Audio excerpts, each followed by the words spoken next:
Don't you dare call them! He's crazy, officer! He won't let me leave! Hands where I can see them now.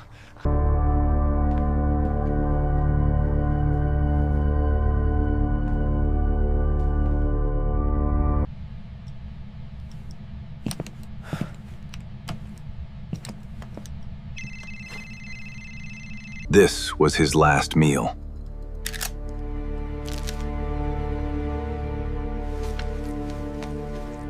The kitchen smelled like cumin, sizzling beef, and warm tortillas. Comfort wrapped in routine. It was the kind of evening that felt ordinary in the best way. The kind people rarely remember until it becomes the last. Stephen Robards sat at the small dining table, smiling in a way that hadn't always come easy to him. Life hadn't been perfect. There had been years of instability, job changes, emotional struggles, and the quiet collapse of his marriage. But lately, things felt different. Better. His daughter, Marie Robards, had moved in with him not long ago. At 16, she brought energy into the home. Intelligence, discipline, and a sense of purpose. She was a straight-A student, admired by teachers and liked by peers. To Stephen, she was a second chance at being the father he always wanted to be. And tonight, she had cooked. Tacos, he said with a grin, taking another bite. My favorite. Marie smiled faintly from across the table, watching him carefully. Not nervously, not lovingly, just watching. Sandra, Stephen's partner, leaned against the counter, amused at his enthusiasm. The three of them, in that moment, looked like a family that had finally found balance. Stephen finished every bite. "Thank you," he said, standing up and grabbing his coat. That was perfect. Those were the last words he would ever say at home. Within the hour, he was at church. But something was wrong. At first, it was subtle, a tightness in his chest. Then it escalated. His breathing became shallow. His heart pounded, then faltered. A quiet panic settled in. By the time he returned home, he was visibly unwell. Marie and Sandra noticed immediately. "He doesn't look right," Sandra said. Stephen collapsed soon after. The ambulance was called. Panic filled the room. Sandra tried to keep him conscious. Marie stood nearby, watching. Still, silent. And then, just like that, Stephen Robards was gone. He was 38 years old. To everyone who knew her, Marie Robards was the last person you'd ever suspect of anything dark. She was intelligent, composed, and driven. Teachers described her as exceptional. Friends admired her focus. She didn't cause trouble. She didn't rebel. She didn't stand out in the way people worry about. But perfection can be a mask. Marie's childhood hadn't been as stable as it appeared. Her parents, high school sweethearts, had married young. But life caught up with them. Financial stress, emotional strain, and Stephen's struggles with depression led to divorce. Marie stayed with her mother, Beth, for years. But that home became tense too. A new stepfather entered the picture, and with him, friction, arguments, distance, discomfort. So when the opportunity came to live with her father, Marie didn't hesitate. To her, it felt like escape. To Stephen, it felt like redemption. They bonded quickly, cooking together, talking, laughing. For the first time in years, they had something real. But beneath Marie's calm exterior, something was shifting. Something quiet. Something unresolved. The kind of internal conflict no one could see, because she didn't show it. She adapted quickly to her new life. But adaptation isn't the same as acceptance. And in Marie's mind, a single thought began to take root. She didn't want this life either. The official cause of death came quickly. Heart attack. No prior history, no warning signs, just one of those tragic, unpredictable events. It made sense on paper. But emotionally, it didn't sit right. Stephen had been fine hours earlier, laughing, eating, living. Then suddenly, gone. Sandra grieved deeply. Marie appeared composed, quiet, but controlled. Too controlled, some would later say. The funeral came and went in a blur of disbelief. For Marie, everything changed again. She left Fort Worth and moved in with her grandparents in Mansfield.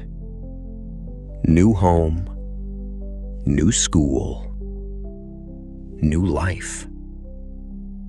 And once again, she adapted. She excelled academically, graduated, and eventually enrolled in college with plans to study pre-med. Her future looked bright, structured, promising, funded in part by her father's life insurance. But somewhere in the background, law enforcement began asking quiet questions. Nothing loud, nothing accusatory. Just a feeling. Something about Stephen's death didn't feel right. And they weren't the only ones who would soon begin to question it. It started with a book. In an English class, students were reading Hamlet, a story of betrayal, murder, guilt. Marie sat beside her best friend, Stacy High. As Stacy read aloud, she noticed something strange. Marie was crying. Not casually, not emotionally moved, but shaken.